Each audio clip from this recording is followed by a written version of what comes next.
Tenno, please, allow me to escort you among the treasures your bountiful generosity has preserved.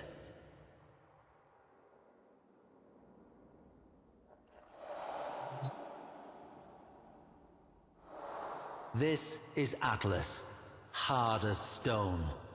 Is it any surprise that his story begins with an asteroid? Temple Telemon had cast a spell on the indentured masses with a song that heralded the coming of a great stone destroyer, a god who would shatter the world and lead them to a great rebirth. The Awoken mocked the cult's off-key singing, their spasmodic dancing, but the spell only grew stronger.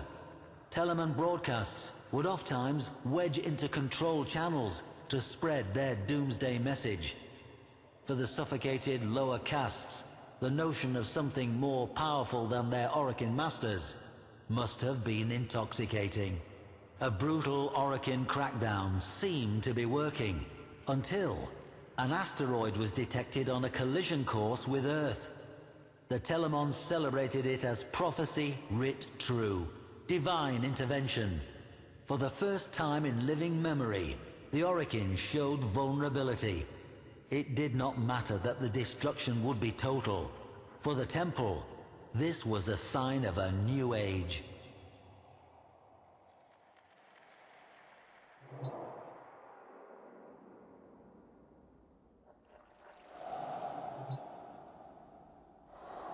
A probe was sent to the asteroid, perhaps seeking proof of divine intervention. It found intervention, though it was anything but divine. The rock had been fitted with colossal steering thrusters, and manning those thrusters, a bevy of well-armed Telemon. Having taken fate into their own hands, they set about a final convulsive dance aboard that rock. Battle cruisers, Orgon missiles, a gale force of Dax. The Awoken could have resolved this in any number of ways, but their enemy was not the Telemons themselves. It was their ideas. Atlas alone was sent. As he crashed onto that rock, his Shakiro helm greeted the cultists. Note the angled ballistic plating and reinforced neck protection. He would soon need both.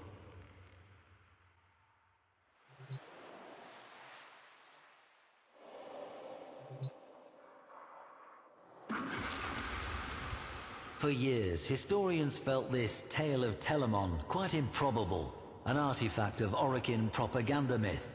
Then, on our system's outer edge, we found a debris field of small rocks and dust in a lazy elliptical orbit. Upon these rocks, we find the remains of peculiar stone statuary. The petrified figures, clearly temple members, have been frozen into a tableau of struggle and death. Or was it perhaps a dance? This remarkable find forces us to rethink the entire tale as fact.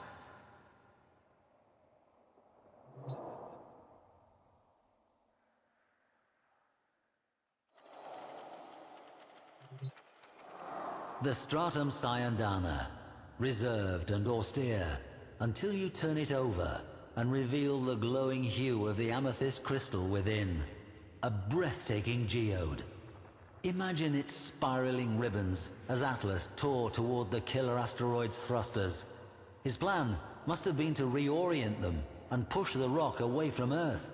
But, as the story goes, as he neared, the cultists detonated the thrusters' footings and sent them careening into space.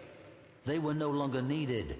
Mass and inertia would carry the rock to its fate. Atlas was out of options. Or so the Telemons thought.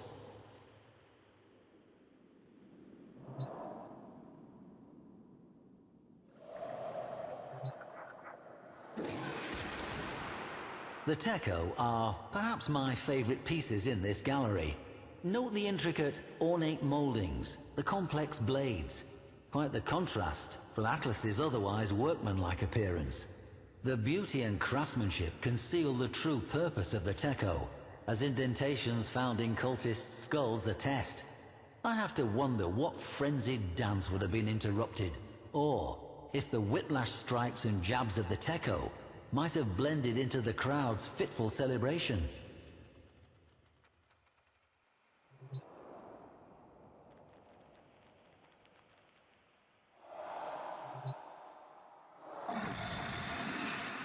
Before you, a rare sight.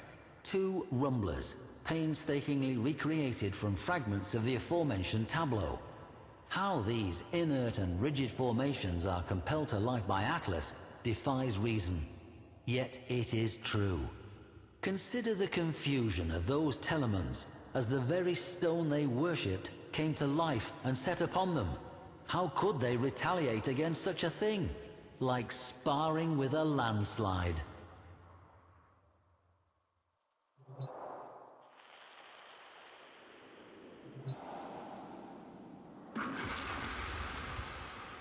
Earth swelled on the horizon as the cult mocked Atlas with their chorus, "The stone shall shatter all."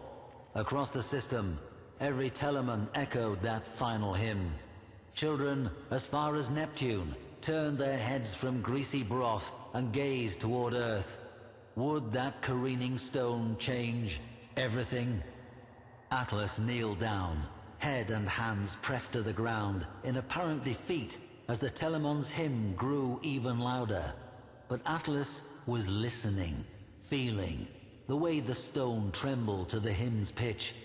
The faults within the asteroid became vivid to him, and so a new song rose up.